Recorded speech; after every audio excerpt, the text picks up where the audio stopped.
Taiwán se ha convertido en el foco de atención a nivel internacional al tratarse del potencial frente de batalla en un conflicto entre China y los Estados Unidos. Aunque hay quien piensa que esta situación tiene que ver con la política y la historia, la motivación subyacente es la económica. Taiwán es una pieza fundamental en la economía mundial, dado su papel en la producción de semiconductores. Y quien controla los medios de producción, controla el suministro mundial. Desde los coches hasta los teléfonos, pasando por las supercomputadoras y las superarmas.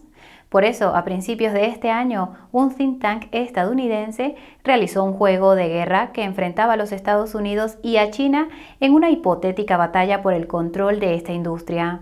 Se trata de un estudio increíblemente revelador y lo que muestra es bastante escalofriante. Eso es exactamente de lo que vamos a hablar hoy, así que no te vayas a ninguna parte.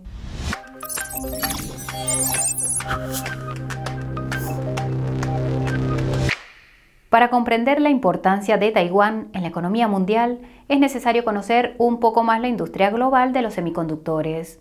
Como bien sabes, los semiconductores son un componente vital de casi toda la electrónica. Esto se debe a que se emplean para fabricar los chips que se utilizan en los coches, aviones, ordenadores, teléfonos, todos los productos que puedas imaginar. La cadena de suministro de los semiconductores depende en gran medida de unos pocos actores clave. De hecho, en el caso de los chips más avanzados utilizados en los teléfonos y las supercomputadoras, se reduce a una empresa. Esta empresa se llama Taiwan Semiconductor Manufacturing Company, también conocida como TSMC. Como su nombre indica, son un fabricante de semiconductores. Se trata de un punto clave, ya que aunque otras empresas pueden desarrollar chips para sus dispositivos, subcontratan la fabricación real a TSMC. A este tipo de empresas se les llama fabs, plantas de fabricación o fundiciones. Algunas de las mayores empresas del mundo utilizan fundiciones como TSMC, entre las que se encuentran, por ejemplo, Apple. También tenemos que añadir que fabricar estos chips es increíblemente caro e implica un proceso altamente especializado.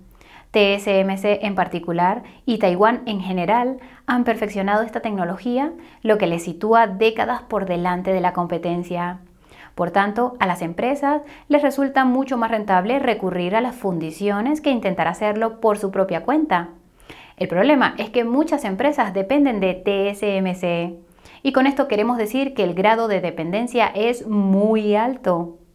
En cuanto a la cuota de mercado de las fundiciones a nivel mundial, TSMC controla el 53%, su competidor más cercano es Samsung con solo el 16.3%. También añadiremos que UMC, que está justo detrás de Samsung en esta lista, produce el 6.9% del suministro y de nuevo se trata de una empresa taiwanesa. Por tanto, lo que esto demuestra es que existe una increíble centralización en la industria de la fabricación de chips y esta centralización es un gran problema. Vimos hasta qué punto era un problema durante la pandemia cuando las cadenas de suministro globales quedaron al descubierto. Todo el mundo se dio cuenta de la dependencia que tenían los fabricantes de electrónica occidentales de estos chips. Según algunas estimaciones, la escasez de chips costó a la economía de los Estados Unidos 240.000 millones de dólares en 2021. También ilustró lo poco que este país había invertido en su propia industria de semiconductores, donde, según algunas estimaciones, solo el 12% de la demanda se satisface con el suministro nacional.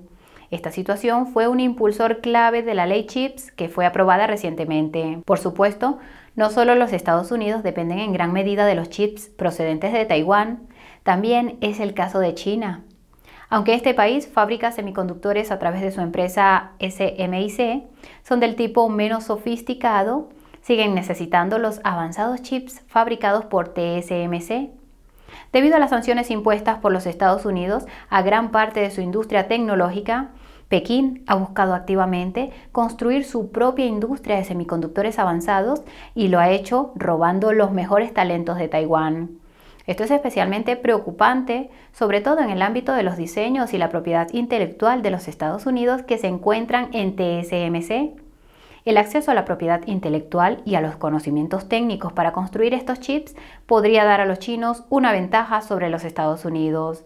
Aunque sigue siendo un proceso lento, hay un atajo. A China le encantaría la idea de poder hacerse con la capacidad de fabricación de chips de Taiwán. Sí, hay razones históricas y políticas por las que China quiere recuperar Taiwán, pero lo que más les atrae son los beneficios derivados del control del suministro mundial de chips. Hace solo unos días, un alto economista del gobierno instó a China a apoderarse de TSMC si alguna vez se diera la situación de que los Estados Unidos impusieran sanciones al país. Y si China lo hiciera, no solo obtendría la ventaja tecnológica más asombrosa del mundo, además bloquearía a todos los demás países que dependen de ella. Citando a un antiguo subsecretario de Defensa, estamos a 110 millas de estar 2 generaciones por delante a estar quizás 2 generaciones por detrás. Es una situación realmente precaria, sobre todo teniendo en cuenta que estos chips son vitales para la producción de armamento avanzado. No puedes ir a la guerra contra China si no puedes fabricar la mayoría de tus activos militares.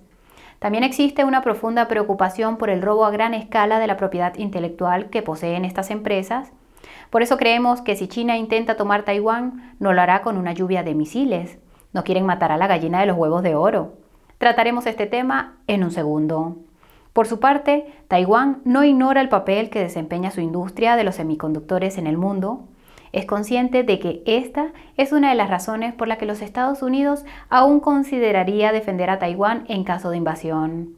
También es la razón por la que TSMC y los demás fabricantes se han mostrado relativamente reacios a establecer fábricas en otros países. No solo es más caro instalar estas fábricas en el extranjero, sino que hacerlo disminuiría la dependencia estratégica que ostenta Taiwán. Por otro lado, Taiwán también es consciente de que es probable que Pekín no quiera destruir la industria a causa del conflicto. Esta es una de las principales razones por las que Taiwán se ha mostrado tan interesado en hacer negocios con China.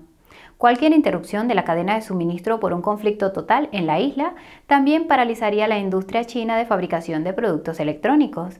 Quizá por eso los taiwaneses prefieren el statu quo de la, citamos, ambigüedad estratégica. Se encuentran en una posición delicada, en un juego de guerra en el que su industria de los semiconductores es el premio final. Ahora bien, por supuesto, la situación ha dado un giro dramático para el país recientemente, todo ello consecuencia de una serie de factores. En primer lugar, China es más vulnerable a nivel interno. Hemos hablado de algunos de los desafíos económicos a los que se enfrenta el país en nuestro reciente vídeo sobre los pánicos bancarios que te dejaremos en la descripción. Básicamente, los líderes del Partido Comunista de China o PCC necesitan distraer la atención sobre este asunto y recuperar Taiwán sería el máximo símbolo de orgullo nacional.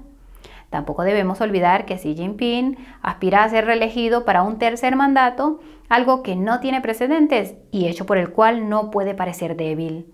También está el hecho de que los propios taiwaneses se han vuelto mucho más escépticos respecto a las intenciones de China. La razón la encontramos en los movimientos de China en Hong Kong, donde han aplastado las protestas prodemocráticas y han neutralizado completamente la política.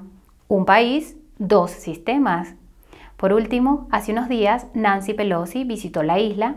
Ha sido la funcionaria del gobierno de los Estados Unidos de mayor rango en visitar Taiwán en más de 25 años. A los chinos no les hizo ninguna gracia y se cuestionaron aún más el objetivo final de los Estados Unidos en el país. En resumen, este es el telón de fondo de la actual crisis de Taiwán. De hecho, es muy interesante, dado que numerosos escenarios como este fueron modelados en un juego de guerra a principios de este año, así que pasemos a ello. El juego de guerra se llama, citamos, Cuando los chips desaparecen, gestionando la lucha global por los semiconductores. Dejaremos un enlace a este informe en la descripción por si quieres volver a él. Se trata de un juego de estrategia virtual que tuvo lugar en abril de este año y que fue llevado a cabo por el Center for a New American Security o CNAS, que es un think tank con sede en Washington, D.C. El juego se realizó para comprender mejor cómo China podría intentar influir en el control de la industria de los semiconductores de Taiwán, incluida la lucha estratégica con los Estados Unidos. El escenario del juego tenía lugar en enero de 2025 y había 3 equipos que representaban a los principales actores. El equipo rojo representaba a China, el azul a los Estados Unidos y el verde a Taiwán. En esta imagen puedes ver los equipos, su mandato principal y sus objetivos específicos en el juego. Y para aplicar su estrategia a lo largo del año, los equipos desarrollaron un conjunto de acciones diplomáticas, informativas, militares, económicas y civiles. No las repasaremos ya que es una lista bastante completa, puedes verla en este apéndice. Creemos que estas posibles acciones son especialmente relevantes en este momento, dado que algunas de ellas ya se han desplegado durante las últimas semanas. Pues bien, en este juego de guerra se midieron numerosas variables diferentes. Entre ellas se encontraban el sentimiento del público. No se puede ganar una guerra a largo plazo si no se ganan los corazones y las mentes. Los niveles tecnológicos, podría decirse que es la joya de la corona económica. La salud, se explica por sí misma. La producción de suministro de chips a nivel mundial y la demanda de dichos suministros. La partida se jugó durante el equivalente a 4 años y puedes ver cómo fueron los resultados en esta tabla.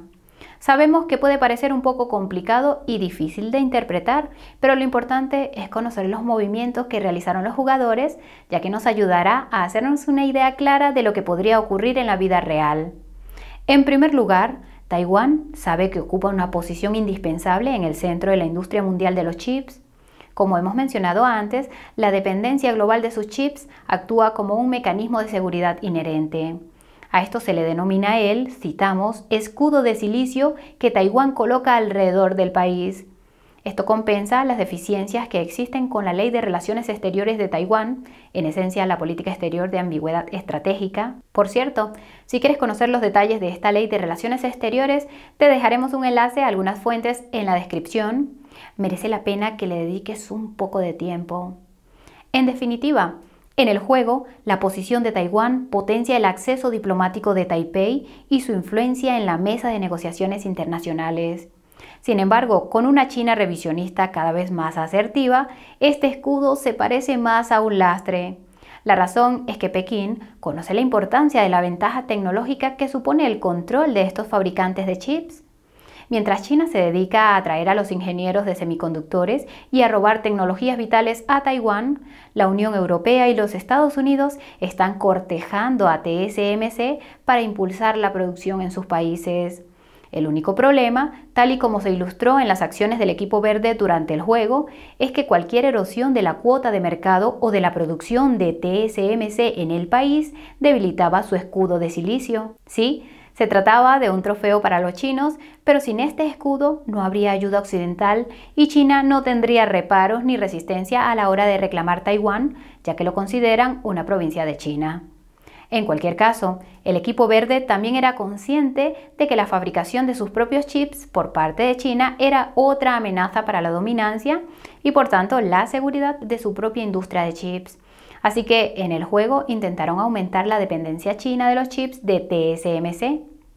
Taiwán también trató de dar participación en su industria a los semiconductores al mayor número posible de actores, incluidas las naciones europeas. Esto refuerza aún más esas garantías de seguridad implícitas. Este es el momento adecuado para hacer un breve comentario. Es cierto que TSMC ha aceptado establecer fundiciones en países de Europa y los Estados Unidos, pero la tecnología que se ha utilizado en estas fundiciones está al menos 2 generaciones por detrás de sus plantas de vanguardia en Taiwán. Otro aspecto que ilustró el juego es que la narrativa y los pronósticos constantes de una guerra caliente entre China y Taiwán no tienen en cuenta otras tácticas que el PSC podría emplear. Entre ellas tenemos las que se denominan, citamos, tácticas de la zona gris. Estas se definen como, citamos, acciones políticas, económicas, informativas o militares ambiguas que se dirigen principalmente a la opinión pública nacional o internacional y que se emplean para promover los intereses de una nación al tiempo que pretenden evitar represalias, escaladas o la intervención de terceros. En el juego, el equipo rojo se valió de estos instrumentos para hacerse con el control de la industria de los semiconductores de Taiwán y perjudicar el acceso de los Estados Unidos y del resto del mundo a estos semiconductores. También se valieron de diversas formas del arte de gobernar, como el acceso provisional a los mercados, las instituciones financieras y las cadenas de suministro chinas. Adicionalmente, golpearon a Taiwán con acciones más punitivas como restricciones a sus exportaciones agrícolas y turísticas. A este respecto, también debemos señalar que en respuesta a la visita de Nancy, China tiene previsto prohibir todas las importaciones que lleven la etiqueta ROC o República de China, que es como China se refiere a Taiwán. Esta medida podría afectar a toda una serie de productos aún no determinados. También es económicamente perjudicial para Taiwán, ya que tienen un superávit comercial de casi 12.000 millones de dólares. En cualquier caso, otra acción llevada a cabo por el equipo rojo en el juego fue intentar adquirir participaciones estratégicas en empresas como TSMC y la empresa holandesa ASML. Para quienes no hayan oído hablar de ella, ASML es otra empresa vital en la industria de los semiconductores. Esto se debe a que son uno de los pocos productores de máquinas litográficas avanzadas.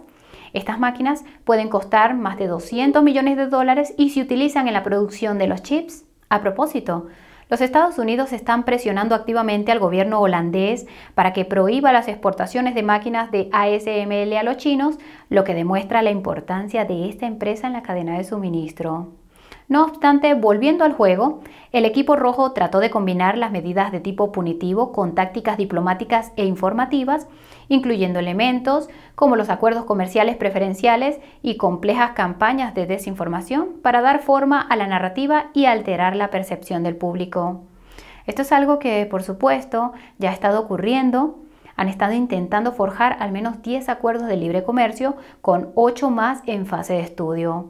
También han estado intentando culpar de los brotes de cólera a las plantas de TSMC. Y aquí tienes un dato curioso. Se calcula que China produce aproximadamente 450 millones de comentarios falsos cada año que siembran en las redes sociales. Suponemos que la cuestión más importante que el juego ha sido capaz de ilustrar es que China era capaz de alcanzar sus objetivos estratégicos utilizando una amplia gama de prácticas que no implicaban operaciones militares reales en Taiwán. Además, en el juego, ese poder militar solo se utilizaba cuando era necesario para apuntalar los objetivos económicos o como táctica de distracción. Citando el artículo de investigación, las herramientas militares fueron ampliamente consideradas por el equipo rojo como un instrumento demasiado contundente cuando otras formas coercitivas lograrían sus objetivos más fácilmente sin arriesgarse a sufrir otro tipo de penalizaciones. En cualquier caso, el juego también ilustró la falta de alineación de los Estados Unidos y Taiwán en materia de semiconductores. El equipo azul, es decir, los Estados Unidos, quería desplegar su propia capacidad de fabricación de chips y Taiwán quería que los Estados Unidos siguiera dependiendo de TSMC. Estos objetivos divergentes complicaron aún más la relación. En el juego hubo repetidos intentos de compartir información y deslocalizar estas fábricas de TSMC en los Estados Unidos. Estas negociaciones fracasaron y provocaron más fisuras en la relación entre los dos países. Esto ha sucedido recientemente cuando el fundador de TSMC ha rechazado los intentos de los Estados Unidos de ser autosuficiente en materia de semiconductores. También ha rechazado la petición de los Estados Unidos de información más sensible sobre el proceso de fabricación.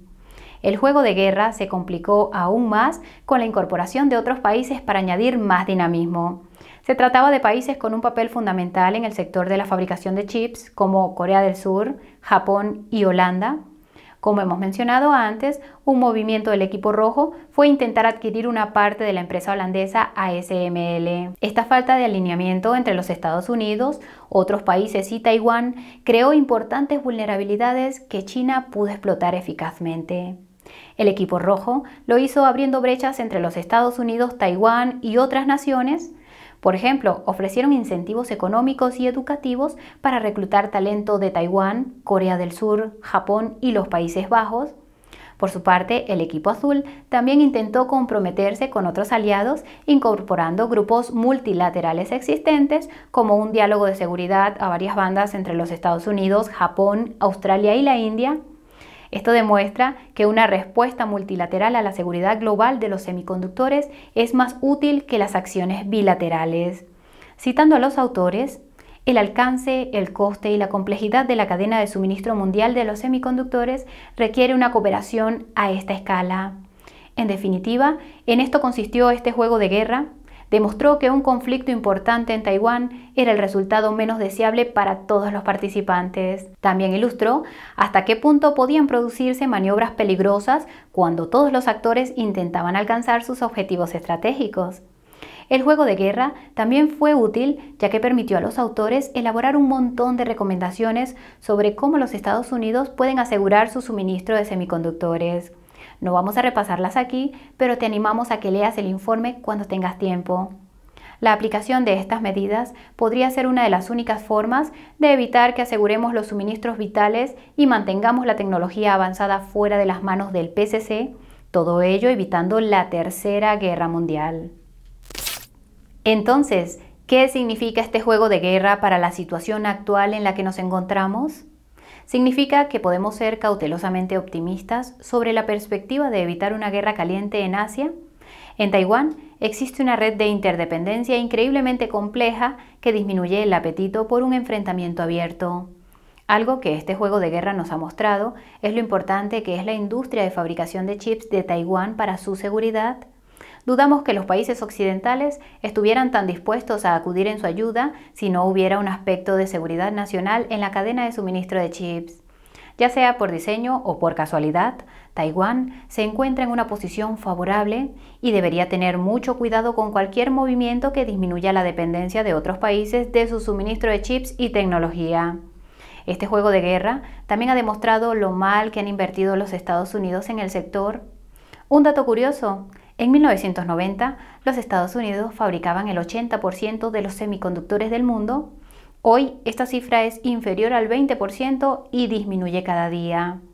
No se trata exclusivamente de los chips, hay que tener en cuenta que la externalización a gran escala de la fabricación, siguiendo el modelo justo a tiempo, lo ha dejado en una posición increíblemente vulnerable. La esperanza es que el proyecto de ley CHIPS pueda cambiar ese desequilibrio, pero como dijo el fundador de TSMC, será más fácil decirlo que hacerlo. Los chinos, por su parte, se han adelantado en materia de independencia tecnológica. Lo han visto como una cuestión de seguridad nacional y han respondido de la misma manera. El ritmo al que han ampliado su producción de semiconductores asusta. Según algunas estimaciones, en 2030 podrían ser el mayor productor mundial de semiconductores por volumen. Sin embargo, en cuanto a los nanochips increíblemente sofisticados que se utilizan en la tecnología avanzada, como los teléfonos inteligentes, las supercomputadoras y las armas, TSMC es el rey. Que China pueda producir sus propios nanochips depende de que pueda acceder a la propiedad intelectual y a los conocimientos técnicos de TSMC, y eso es exactamente lo que intentan hacer. No solo ahora, también como táctica principal en el juego. Aunque la mayoría de los titulares parecen hacer referencia a los alardes militares chinos en el estrecho de Taiwán, son sus acciones destinadas a hacerse con el control de la propiedad intelectual de la fabricación de chips las que deberían hacer sonar la mayor señal de alarma. Si China llega a controlar el suministro mundial de chips, ya sea a través de TSMC o por otros medios, será un duro golpe para los Estados Unidos y sus aliados. Estarían en una posición de fuerza que ningún portaaviones o submarino nuclear podría contrarrestar. Esperemos que los Estados Unidos y sus aliados apliquen algunas de las recomendaciones del informe que hemos tratado, porque creemos que el juego de guerra ya se está llevando a cabo. Y hasta aquí el vídeo de hoy. Ha sido un vídeo cuyo análisis nos ha parecido muy interesante. Como siempre, nos encantaría que nos dierais vuestra opinión. ¿Creéis que realmente podría estallar una guerra? ¿El viaje de Nancy fue irresponsable o estratégicamente importante? Mientras estáis en la sección de comentarios, quizás queráis echar un vistazo a nuestra página de redes sociales. Es aquí donde tenemos los enlaces al resto de plataformas donde podréis encontrarnos: Telegram, Twitter, TikTok, Instagram. También os podéis beneficiar de nuestra newsletter semanal por correo electrónico. En ella compartimos nuestra opinión sobre los mercados, además de daros el detalle de nuestra cartera, y para colmo está 100% libre de spam. Podéis encontrar el enlace a todos estos contenidos en la descripción. Por último, si os ha gustado este vídeo, dadle al botón de me gusta, no olvidéis pulsar el botón de suscripción y darle a la campanita de notificación. ¡Hasta pronto!